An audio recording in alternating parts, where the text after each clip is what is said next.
Robin was a farmer. He lived in a small village nestled between rolling hills. He was a hard worker. His days were long, but he loved his life. He took pride in his crops, carefully tending to each one. He knew the rhythm of the seasons. He understood the language of the earth. Life was good. Then the rain stopped. The drought came slowly at first. A few days without rain turned into weeks. The sun beat down mercilessly. The once fertile land began to crack and dry. Robin watched in dismay as his crops withered and died. He tried everything he could. He dug deeper wells, he rationed his water supply, but it wasn't enough. Just as Robin thought things couldn't get any worse, a storm hit. It arrived without warning, a raging tempest that tore through the village. The wind howled like a banshee, ripping through the fields. It tore away what little remained of Robin's crops. The storm raged for hours, leaving a trail of destruction in its wake. Robin was devastated. His livelihood, his dreams, everything he had worked for was gone. Adding to his woes, he fell terribly ill. The illness lingered, sapping his remaining strength. He was left with nothing but despair. Robin lost all hope. He saw no point in fighting anymore.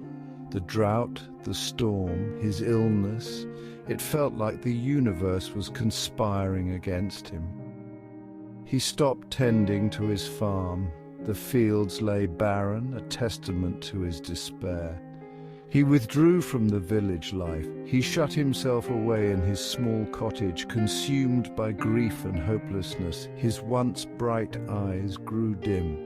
His strong shoulders slumped under the weight of his sorrow. He was a broken man. Days turned into weeks and weeks into months. Robin remained lost in his despair. He had given up. One day an old villager knocked on his door. The villager had known Robin since he was a boy. He had seen the young man's spirit crumble. He refused to stand by and watch Robin destroy himself.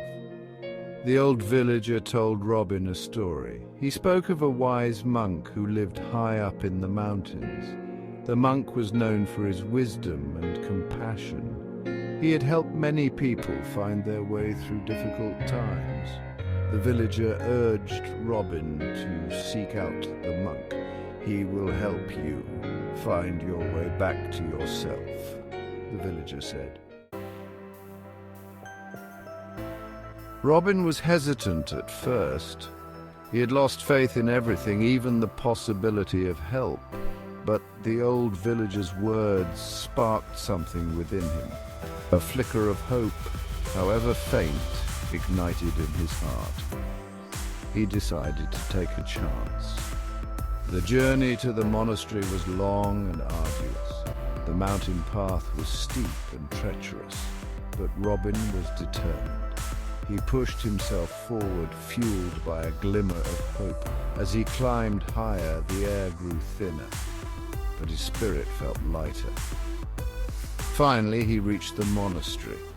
It was a simple structure perched on a cliff overlooking a breathtaking vista. The monk greeted Robin with a warm smile. He had been expecting him. Robin poured out his heart to the monk. He spoke of the drought, the storm, his illness, his despair. The monk listened patiently, his eyes filled with compassion. When Robin was finished, the monk simply nodded. And the monk then did something unexpected. He led Robin to a small courtyard in the center of the monastery. In the middle of the courtyard was a single potted plant. The plant was wilted, its leaves brown and drooping. It looked as if it was on the verge of death. The monk handed Robin a watering can. "Take care of this plant," he instructed. Robin was confused. He had expected words of wisdom, profound insights, not a gardening lesson. He looked at the wilted plant, then back at the monk. "This plant," he asked, his voice laced with disbelief, "what good will that do?" The monk smiled, gently. "Everything in life requires care and attention, even the smallest of things," he replied. "Tend to this plant as if your life depends on it. Water it, give it sunlight, speak kindly to it, and in time you will witness a miracle." Robin reluctantly took the watering can. He didn't understand the monk's lesson, but he was desperate for anything that could offer him a glimmer of hope. He decided to trust the monk's wisdom.